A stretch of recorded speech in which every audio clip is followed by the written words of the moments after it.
I cheated on my husband with the sexy cab driver, so before you judge me, read until the end to understand my reasons. I'll never forget that day I was running late for work. Traffic was impossible, and my boss had warned me that one more tardiness would mean my dismissal. Desperate, I ran out of the house without breakfast and dashed onto the street in search of a cab. After several failed attempts, one finally stopped. "Where to?" asked the cab driver with a warm smile. "The Skyline building, please, and if you could go as fast as possible, I'd really appreciate it."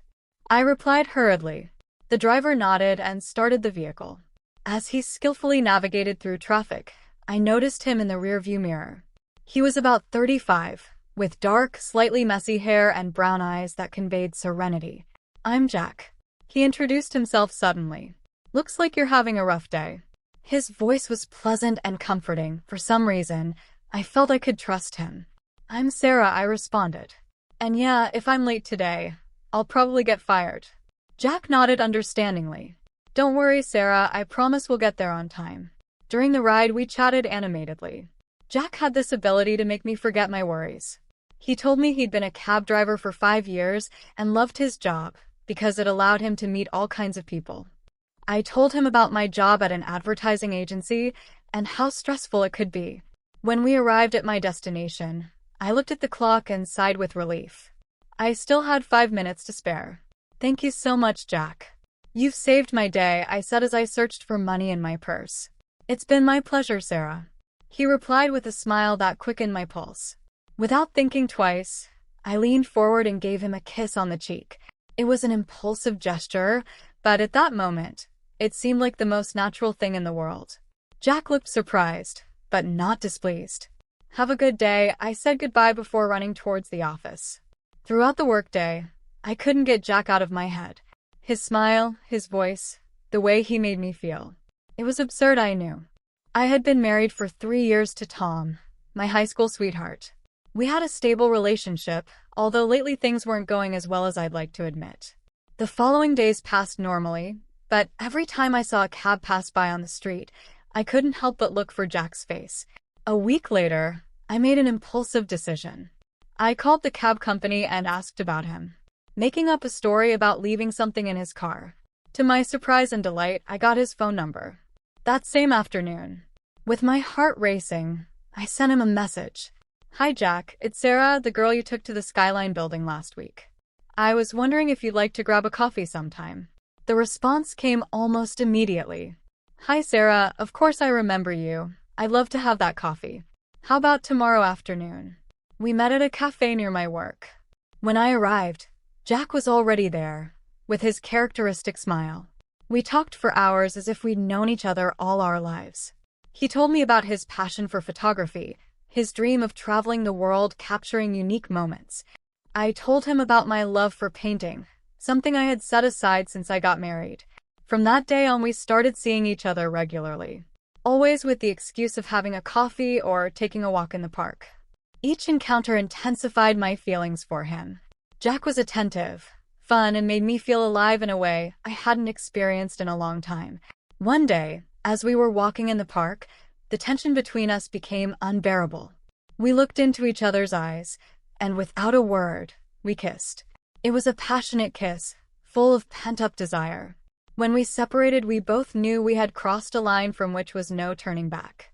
"This is wrong," I whispered, though without real regret in my voice. "I know," Jack replied, "but it feels so right." From that moment on, our encounters became more frequent and passionate. We would meet in his cab, parked in discreet places. The back seat became our little refuge, where we gave free rein to our passion. My marriage to Tom was deteriorating more each day. I came home late, made up excuses to go out, acted distant. He noticed something was going on, but I didn't dare confess the truth to him. One afternoon, Jack picked me up in his cab as usual. But this time, instead of going to our usual spot, he took me to his apartment. It was a small but cozy place, full of photographs he had taken himself. "I wanted you to see my space," he said with a certain shyness. That night we made love for the first time in a bed. It was intense, passionate, different from anything I had experienced before. As we lay embraced afterward, I realized I was falling hopelessly in love with Jack. Days turned into weeks, and weeks into months. My life had become an emotional roller coaster. On one hand, there was the excitement and passion of my relationship with Jack. On the other, the guilt and remorse for cheating on Tom. My story isn't over yet. Please consider subscribing to the channel. Thanks. Back to the story. One morning I woke up feeling nauseous. At first, I didn't think much of it, but when the symptoms persisted for several days, I began to suspect. I took a pregnancy test, and the result was positive. Panic overtook me. Whose baby was it? It had been weeks since I'd been intimate with Tom, so the odds pointed to Jack. The news hit me like a hammer. I was pregnant with the cab driver's baby, the man I'd been cheating on my husband with. I spent entire days debating what to do. Should I tell Tom, Jack? Should I end everything and start over somewhere else? The options overwhelmed me. Finally, after much reflection, I decided I had to be honest. I couldn't keep living a lie. Tom deserved to know the truth, no matter how painful it might be. One night, when Tom came home from work, I asked him to sit down and talk. With my heart in my throat, I told him everything. I told him about Jack, how we started seeing each other, how I had fallen in love with him. And finally I told him I was pregnant, and that the baby was probably not his. Tom remained silent for what seemed like an eternity. When he finally spoke, his voice was filled with pain and disappointment. "Why, Sarah? What did I do wrong?" His words broke my heart. "You didn't do anything wrong, Tom. It was me. I lost myself somewhere in our marriage and didn't know how to find myself again. We talked for hours. We cried. We shouted. We hugged. In the end, we came to the painful conclusion that our marriage was over. We agreed to separate amicably, and Tom asked for time to process everything before making decisions about the future. With a heavy heart but feeling that I was finally being honest with myself, I called Jack the next day. I asked him to meet me at our usual cafe. When I arrived, Jack was already there with his usual smile. But that smile vanished when he saw my serious expression. "What's wrong, Sarah?" he asked, concerned. I took a deep breath and dropped the news. "I'm pregnant, Jack. And the baby is yours." His face went through a series of emotions in a matter of seconds. Surprise, fear, and finally something that looked like joy. "Wow," he finally said. "That's unexpected." I told him about my conversation with Tom and our decision to separate. Jack listened attentively, holding my hand across the table. "And what do you want to do?" he asked when I finished speaking. "I don't know," I admitted. "But I know I want you, Jack. I want to try to build something with you if that's what you want to." Jack smiled and kissed me softly. "Of course that's what I want, Sarah. I want you and I want this baby." The following months were an emotional roller coaster. The divorce from Tom was painful but civilized. We promised to maintain a cordial relationship for everyone's sake. Jack and I started living together. We decorated the baby's room together, chose names, made plans for the future. It seemed that despite all the difficulties, I had finally found my place in the world. However, as the due date approached, I began to notice changes in Jack. He became more distant, spent more time away from home. When I asked, he always had excuses. Extra work, a friend who needed help, a family emergency. One night, when I was 8 months pregnant, Jack came home late. His hair was messy and he smelled of women's perfume. My heart sank. "Where have you been?" I asked, although deep down I already knew the answer. Jack avoided my gaze. Sarah, I'm sorry. There's someone else." The words hit me like a punch to the stomach. I couldn't believe what I was hearing. After everything we'd been through, after I had left my previous life for him, Jack was cheating on me. "Who is she?" I managed to ask through tears. "Her name is Amanda. She's a passenger I met a few months ago," Jack admitted. "I didn't want this to happen, Sarah, but it did, and I think I'm in love with her." I felt as if the world was crumbling around me. All the happiness I had felt in recent months evaporated in an instant. I realized I had made the biggest mistake of my life. "Leave," I said with a trembling voice. "Leave and don't come back." Jack tried to say something else, but I interrupted him. "Out," I shouted with all my might. That night, as I cried in the bed I had until recently shared with Jack, I felt the baby move in my belly. I put my hand on it and whispered, "It'll just be you and me, little one. I promise I'll love you enough for both of us." The following days were a blur of sadness and regret. I felt used, betrayed, as if the universe was laughing at me. I had left my husband, had risked everything for what I believed was true love, only to discover it was another lie. Tom, despite all the pain I had caused him, was surprisingly understanding when I told him what had happened. He even offered to help me with the baby if I needed it. His kindness only made me feel worse for having hurt him. As the due date approached, I immersed myself in preparations. I bought everything necessary for the baby, attended childbirth classes, and tried to keep busy to avoid thinking about Jack or the mess my life had become. One afternoon while I was organizing the baby's room, the doorbell rang. When I opened the door, I found myself face to face with a young, beautiful woman. "Hello?" she said nervously. "I'm Amanda. I needed to talk to you." My first instinct was to slam the door in her face, but something stopped me. Maybe it was curiosity, maybe masochism. I invited her in. Amanda sat on the couch wringing her hands. "Sarah, I'm so sorry. I didn't know Jack was with you when we started seeing each other. He told me he was single." Her words were like a slap. Jack had not only cheated on me, but he had also deceived Amanda. I laughed bitterly. "Seems like we were both victims of his lies," I told her. Amanda nodded with tears in her eyes. When I found out the truth, I ended things with him immediately. But I felt I owed you an explanation, an apology. We sat in silence for a moment, two women united by the deceit of a man we thought we loved. "Thank you for coming," I finally said. "It wasn't your fault."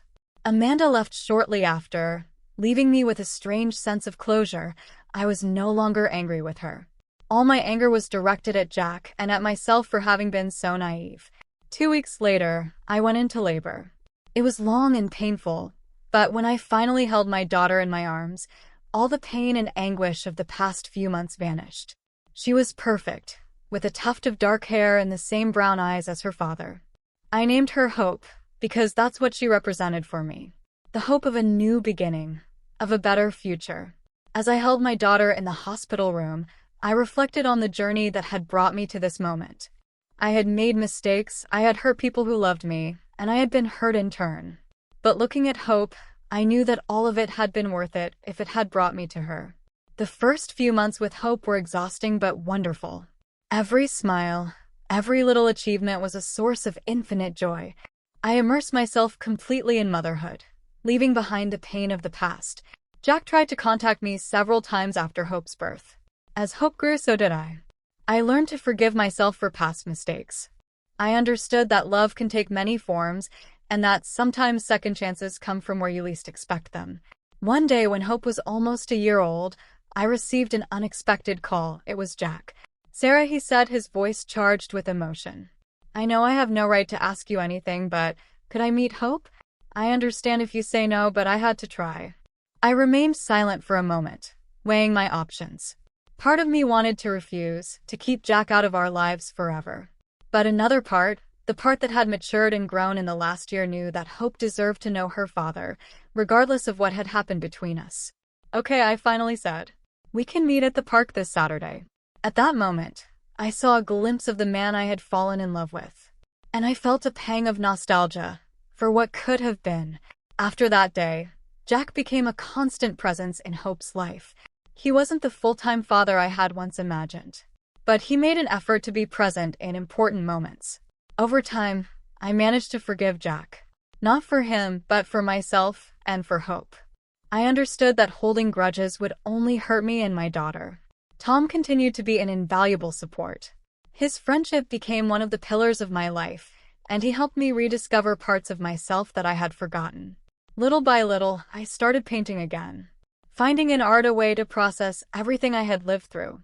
As Hope grew, so did I. I learned that love can take many forms, and that sometimes second chances come from where you least expect them. My relationship with Tom slowly evolved from friendship to something more. It wasn't the burning passion I had felt with Jack, but a deeper love, based on mutual respect and understanding. One day, as I watched Hope play in the park with Tom, I realized that I had found the happiness I had always sought. It wasn't perfect. It wasn't what I had imagined, but it was real and it was mine. I looked back on the path that had led me here. The cab on that fateful day, the passionate affair with Jack, the painful divorce, the betrayal, Hope's birth, and finally the slow but sure rebirth of my relationship with Tom. Every step, every mistake, every moment of pain and joy had led me to this point. And as I watched my daughter laugh in the arms of the man I had learned to love again, I knew I wouldn't change a thing. My story hadn't ended as I expected when I got into that cab years ago. It had been a journey full of unexpected turns, emotional ups and downs, moments of doubt and clarity. But in the end, it had taken me exactly where I needed to be. Hope ran towards me, her little arms outstretched, her laughter filling the air. I picked her up and hugged her tight, feeling the unconditional love that only a child can give. Tom approached, surrounding both of us with his arms. At that moment, surrounded by the love of my rebuilt family, I understood that sometimes the happy ending isn't the one we imagine at the beginning. Sometimes, it's the result of our mistakes, our struggles, and our growth. And that makes it even more valuable. As the sun set on the horizon, painting the sky in warm hues, I realized that my story of love, betrayal, and redemption had come to an end. But a new story, full of promises and possibilities, was just beginning. And this time, I was ready to live it fully, with open eyes and a heart full of gratitude for the lessons learned and the love found in the most unexpected places. As we walked home, Hope between Tom and me holding our hands, I knew that no matter what the future held for us, we would be okay. Because we had learned the most valuable lesson of all. That true love, the kind that endures, isn't always the most passionate or dramatic. Sometimes, it's the one that grows slowly, that survives the storms and flourishes in the calm that comes after. And so, with a full heart and a peaceful soul, I ventured into the next chapter of my life, grateful for the journey that had brought me here and excited for what was to come. As we entered our home, the sound of Hope's laughter echoing through the rooms, I caught Tom's eye. He smiled at me, a smile full of understanding and love. In that moment, I knew that this was where I belonged. That night, as I tucked Hope into bed, I whispered to her, "Life doesn't always go as planned, sweetheart. But sometimes, the detours lead us to the most beautiful destinations." I joined Tom on the porch where we often sat in the evenings, watching the stars come out. He took my hand, his touch familiar and comforting. "You know," he said, "I never thought we'd end up here." I thought about Jack, hoping he had found his own path to happiness. I thought about Amanda, grateful for her honesty that day. And I thought about the younger version of myself, the one who had stepped into that fateful cab, not knowing how it would change her life. If I could, I would tell her that love isn't always what you expect it to be, that sometimes it's messy and complicated, that it can hurt you, but it can also heal you in ways you never imagined. And that true happiness often comes from embracing the imperfect, beautiful reality of life, rather than chasing an idealized fantasy. As the night grew deeper, Tom and I made our way back inside. I paused at Hope's room, watching her sleep peacefully. In her face, I could see traces of Jack, of myself, but also something uniquely her own. She was a testament to the unexpected gifts life can bring, even from our biggest mistakes. Crawling into bed beside Tom, I felt a deep sense of peace. The journey hadn't been easy, and I knew there would be more challenges ahead. But I also knew that we were strong enough to face them together. As I drifted off to sleep, I smiled to myself. My story wasn't a fairy tale, but it was real. It was messy and complicated and beautiful, and it was mine. In the end, isn't that what life is all about? Not the perfect, polished stories we tell ourselves, but the raw, authentic experiences that shape us, challenge us, and ultimately lead us to where we're meant to be. And as I closed my eyes, wrapped in the warmth of Tom's embrace, with Hope sleeping soundly in the next room, I knew that this imperfect, unexpected, wonderful life was exactly where I was meant to be.